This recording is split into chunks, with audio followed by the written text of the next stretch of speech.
Hello students, welcome to Mahavir commerce academy. I am Sunny sir. आज हम continue करेंगे redemption of preference, आपके module का सम, बहुत इम्पॉर्टेंट सम जो मुझे लगता है आपके एग्ज़ाम में डेफिनेटली आएगा। पर मैं अभी भी आपको बोलूँगा, अगर आपने मेरा पहला वीडियो नहीं देखा है तो आप वो देखो, नहीं तो आपको एंट्रीज वगैरह समझने वाली नहीं है। अब देखो, आपके सामने एक सम है, x limited gives you the following information. Equity and liability में ओनर्स फंड में कैपिटल में 2,90,000 है, रिजर्व्स एंड सरप्लस में 48,000 है, करंट लायबिलिटी ट्रेड पेएबल है, असेट है, property plant equipment non current. अपने को तो कैपिटल से मतलब है 2,90,000। अब आगे पढ़ते हैं बच्चे लोग, क्या लिखा है, ये जो कैपिटल है उसमें से ऑफ ₹50 ईच इक्विटी कितने का है, 2,25,000। पर हमको इक्विटी से मतलब नहीं। हाँ, इक्विटी का फेस वैल्यू कितना है, नोट करो, इक्विटी का फेस वैल्यू है बच्चे लोग 50, क्वेश्चन में दिया है। और प्रेफरेंस का फेस वैल्यू कितना है 100, पर प्रेफरेंस का अमाउंट कितना है 65,000। देखो आराम से, ये जो 2,90,000 था, ऊपर जो कैपिटल में 2,90,000 है बच्चे लोग, ईच एंड एवरी वन, उसमें से इक्विटी 2,25,000 है और बाकी का बचा हुआ 65,000 क्या है, प्रेफरेंस है। आपको ये बात समझनी पड़ेगी, हमारे लिए प्रेफरेंस है, इम्पॉर्टेंट है। क्यों बच्चे लोग, क्योंकि चैप्टर का नाम है रिडम्पशन ऑफ प्रेफरेंस। कोई घाई नहीं है, एकदम आराम से। अब देखो, रिजर्व्स एंड सरप्लस में सिर्फ प्रॉफिट एंड लॉस है, मतलब ये पूरा का पूरा जो रिजर्व्स एंड सरप्लस है 48,000 का, ये पूरा का पूरा बच्चे लोग क्या है, प्रॉफिट एंड लॉस। आराम से हर छोटी चीज़ समझनी पड़ेगी। Question reading is very important. आप भी ध्यान दो, जब क्वेश्चन पढ़ते हो तो उसको अच्छे से समझो हिंदी में। अब बच्चे लोग आगे बढ़ते हैं। In order to facilitate the redemption of preference at a premium of 10%। अब पहले तो point to be noted, redemption of preference at premium हो रहा है। आपको मेरी बातें याद रखनी है, अगर redemption of preference at premium हो रहा है तो हम लोग दो इक्वेशन बनाएंगे। याद आया, दो इक्वेशन बनाएंगे। ओके, दो इक्वेशन मैंने आपके लिए पहले से बना के रखे। हम लोग दो इक्वेशन बनाएंगे। कौन से दो इक्वेशन बनाएंगे, देखो, जो आपको पहले से पता है, face value of preference to be redeem, ये 65,000 हमको क्वेश्चन में पहले से दिया हुआ था। और दूसरा प्रीमियम ऑन रिडम्पशन, 65,000 का 10%, 65,000 का 10% कितना होता है, 6,500। सबको ये बातें समझती है। देखो, ये दो इक्वेशन क्यों बन रहा है, क्योंकि रिडम्पशन किस पे हो रहा है, प्रीमियम पे हो रहा है। टू रिडीम एट प्रीमियम, समझ रहा है, 65,000 फेस वैल्यू है और 6,500 प्रीमियम ऑन रिडम्पशन है। आराम से, कोई घाई नहीं। अब तक तो मैं इतना ही लिख पाया हूँ, आगे का मुझे कुछ भी नहीं पता। क्वेश्चन पढ़ के आगे समझेंगे। पहला equation, face value of preference to be redeem is equal to fresh issue plus DP transfer to CRR. Step by step जाते हैं। मुझे 65,000 मिल गया और मुझे 6,500 मिल गया, क्योंकि रिडम्पशन किस पे हो रहा है, 10% प्रीमियम पे। आराम से बढ़ते हैं बच्चे लोग। अब नेक्स्ट क्या बोला है, each and every one. Okay, अब देखो यार, ये सम बहुत इंपॉर्टेंट है। तीन बातें बोली है। देखो, in order to facilitate the redemption of preference at a premium of 10%, the company decided, point number 1, to sell all the investment for ₹15,000। सारे इन्वेस्टमेंट बेच दो। तो इन्वेस्टमेंट सोल्ड वाली एंट्री याद है, पैसा आया, इन्वेस्टमेंट गया, बट 15,000 में इन्वेस्टमेंट बेचा। बच्चे लोग ऊपर जाके देखो, इन्वेस्टमेंट की वैल्यू कितनी है, 18,500। 15,000 में बेचा, 18,500 की चीज़ 15,000 में बेची, तो 3,500 का लॉस हुआ। तो इसीलिए मैं प्रॉफिट एंड लॉस वालों को 3,500 से माइनस कर देता हूँ, ईच एंड एवरी वन। सबको ये समझा, 18,500 का इन्वेस्टमेंट मैंने 15,000 में बेचा, तो 3,500 का लॉस हुआ। इसीलिए मेरा प्रॉफिट एंड लॉस बच्चे लोग 3,500 से कम हुआ। इन्वेस्टमेंट सोल्ड की एंट्री, पैसा आया, इन्वेस्टमेंट गया, लॉस हुआ, इसलिए profit and loss account debit हुआ। पहला जर्नल एंट्री हमारा ये होना चाहिए। मैंने आपको सीक्वेंस बताया, ऊपर नीचे चलेगा, पर पहला जर्नल एंट्री इन्वेस्टमेंट सोल्ड। एक एक पॉइंट कंसीडर करते बच्चे लोग आगे।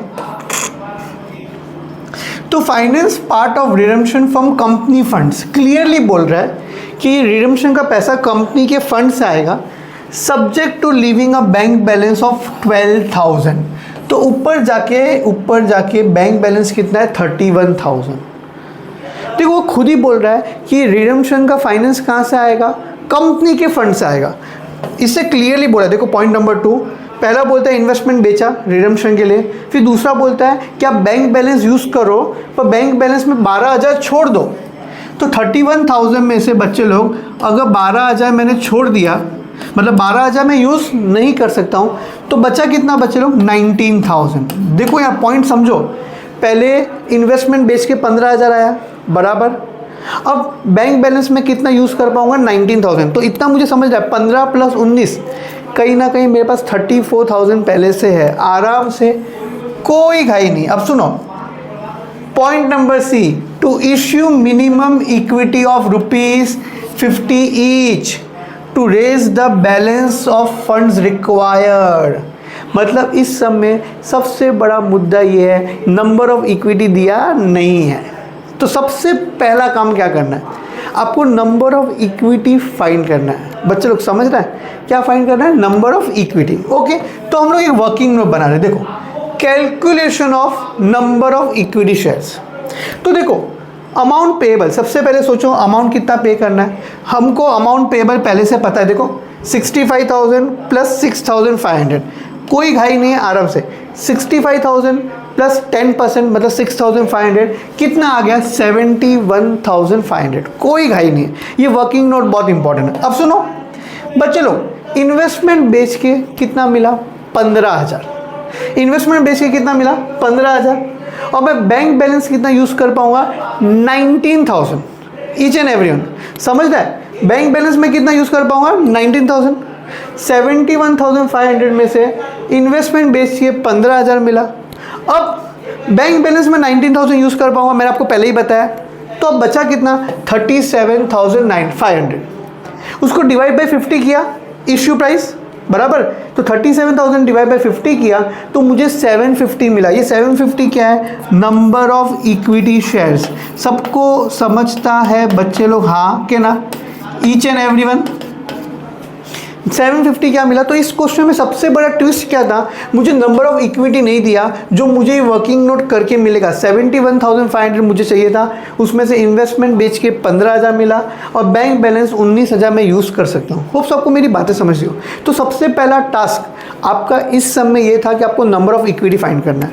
अब आप आगे बढ़ सकते हो। देखो दो इक्वेशन खत्म करो, ये तो हमको पहले से पता था। अब सुनो, अभी हमको मिला 750, तो 750 × 50 समझता है, तो 37,500 आ गया। सुनो 65,000 मुझे चाहिए, उसमें से 37,500 फ्रेश इशू से आया, तो बचा कितना 22,500। ये कहाँ से आएगा, डीपी।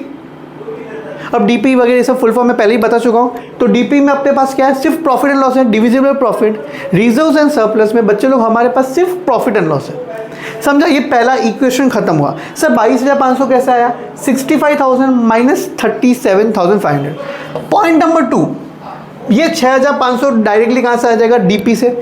डीपी बोले तो प्रॉफिट एंड लॉस अकाउंट। तो देखो मैं तो समझता हूँ अगर मेरा 2 इक्वेशन हो गया तो मेरा काम हो गया। अब हम सीक्वेंस में जाते, जैसा मैंने आपको सिखाया। पहला एंट्री था investment sold, bank account debit, loss on sale account debit to investment account. समझा, 18,500 का 15,000 में बेचा तो 3,500 मेरा लॉस हो गया। सबको समझता है। अब देखो सेकंड मैंने आपको करा पार्टली पेड वाली एंट्री, वो तो इस सब में नहीं है। पार्टली पेड है तो फुल्ली पेड कन्वर्ट करो। थर्ड मैंने आपको क्या बताया, अमाउंट ड्यू। अब देखो सब कुछ आपके सामने बेटा, अमाउंट ड्यू, प्रिंसिपल अमाउंट ये है, ये उसका प्रीमियम है। देखो principal amount, preference share capital, premium on redemption देना किसको है, टू प्रेफरेंस शेयर होल्डर। तो नरेशन की लिखने के लिए टेंशन नहीं, जो मैंने आपको हेडिंग लिखाया बीइंग अमाउंट ड्यू, तो ये अमाउंट ड्यू हो गया। अब देखो पैसा मुझे देना है, तो ये पैसा कहाँ से आएगा, इस समय 2 बातें। एक तो फ्रेश इश्यू हुआ, तो फ्रेश इश्यू का मैंने आपको नेट एंट्री पास कर दिया, एप्लीकेशन वगैरह नहीं, डायरेक्ट नेट एंट्री क्या होता है, बैंक टू इक्विटी कैपिटल, तो 750 × 50। अब बाकी का बचा कहाँ से आएगा बेटा, डीपी ट्रांसफर टू सीआरआर। सब मैंने ऊपर नीचे कर दिया, चलेगा, पर मैंने आपको ये सीक्वेंस में पढ़ाया, investment sold, fully partly paid को फुल्ली में कन्वर्ट करो, तीसरा अमाउंट ड्यू, चौथा अगर फ्रेश इश्यू है, पांचवा DP transfer to CRR, DP में profit and loss account debit to CRR. समझ रहे बच्चे लोग, हाँ के ना। देखो ये इन्वेस्टमेंट सोल्ड था, बराबर है कि नहीं, पहला एंट्री इन्वेस्टमेंट सोल्ड, दूसरा अमाउंट ड्यू, तीसरा फ्रेश इशू हुआ, चौथा डीपी ट्रांसफर टू सीआरआर, अब पांचवा जो पीओआर डेबिट हुआ है, पीओआर डेबिट हुआ है उसको क्या करेंगे, क्रेडिट, प्रीमियम ऑन रिडम्पशन को क्या करेंगे, राइट ऑफ, और लास्ट में क्या कर देंगे, पे कर देंगे। पे मतलब पैसा गया, तो जो प्रेफरेंस शेयर होल्डर क्रेडिट था बच्चे लोग वो डेबिट हो गया। मैं अभी भी आपको बोलूँगा, अगर आपने पहला वीडियो नहीं देखा है तो प्लीज़ वो देखना, तो आपको ज़्यादा अच्छे से समझेगा, नहीं तो आपको लॉजिक नहीं समझेगा।